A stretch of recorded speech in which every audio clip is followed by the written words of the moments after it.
नमस्कार दोस्तों, पश्चात दर्शन के दूसरे वीडियो लेक्चर में आपका हार्दिक स्वागत है।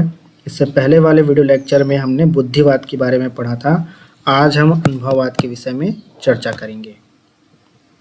तो अनुभववाद, जैसे इसके नाम से पता चलता है कि यह इस बात पे जोर देता है कि किसी भी वस्तु का ज्ञान हमें अनुभव के द्वारा प्राप्त होता है।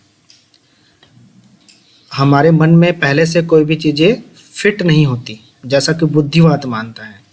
बुद्धिवाद ये मान के चलता है कि कोई भी चीज़ें हमारे अंदर पहले से मौजूद होती हैं, बस तर्क और विश्लेषण के द्वारा हम उन चीज़ों को जान और समझ सकते हैं। हम बाहर से कोई भी चीज़ ग्रहण नहीं करते, ऐसा मानना है बुद्धिवाद का। लेकिन अनुभववाद ये मानता है कि बाहर से चीज़ों को हम ग्रहण करते हैं संवेदनाओं के रूप में, और वे संवेदनाएं ही हमारे आत्मा के द्वारा विश्लेषित होकर हमें उस वस्तु का ज्ञान कराते हैं। अर्थात अनुभववाद ये मान के चलता है कि किसी भी वस्तु का ज्ञान हमें अनुभव के द्वारा होता है। अब इसके सबसे बड़े जो दार्शनिक है वो तो हैं जॉन लॉक। तो जॉन लॉक का ऐसा मानना है कि हमारा मन बिल्कुल साफ प्लेट की तरह होता है, और जब हम किसी वस्तु को देखते हैं तो एक सरल संवेदना के रूप में वह हमारे मन में जाता है, तथा ऐसे अनेक सरल संवेदनाएं मिलकर जटिल संवेदनाओं को जन्म देते हैं, और इन संवेदनाओं से हमें ज्ञान की प्राप्ति होती है।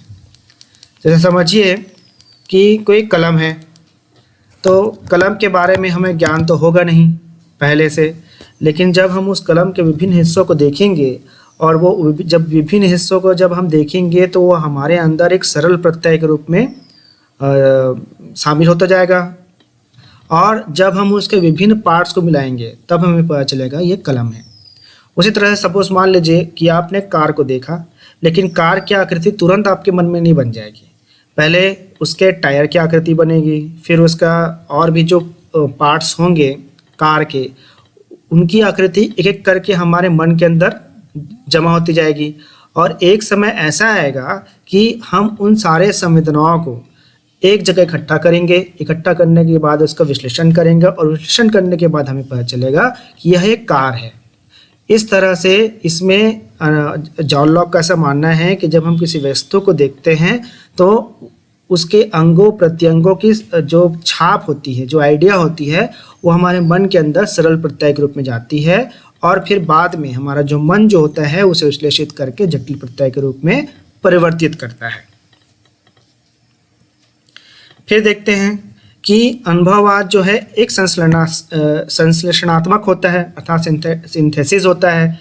क्यों? क्योंकि हम सरल संवेदनाओं के रूप में किसी वस्तु की आकृति को अपने अंदर ग्रहण करते हैं, और उसका विश्लेषण करके हम उसे एक जटिल आकृति के रूप में जान पाते हैं।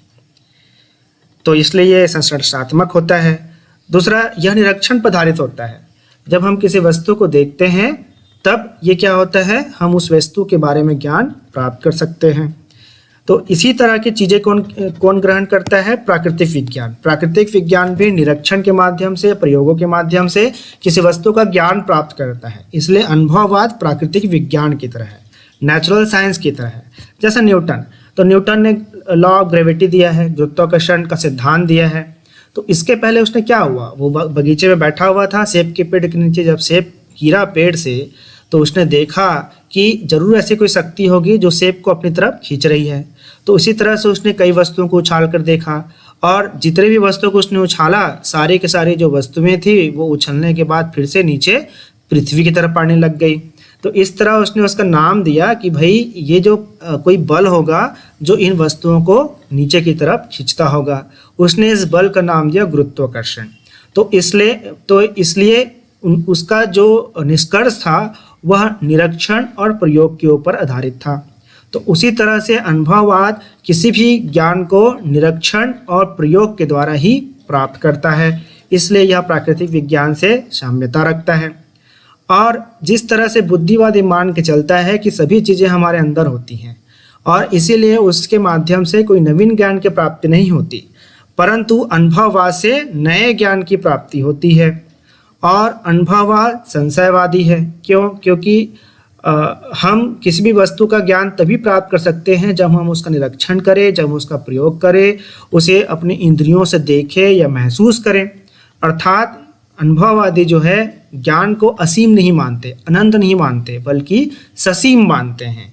तो अब मनुष्य की ज्ञान प्राप्त करने की एक सीमा होती है, इसीलिए अनुभववाद किसी भी चीज़ों पर पूरी तरह से बिलीव नहीं करता, वह हमेशा संदेह करता है।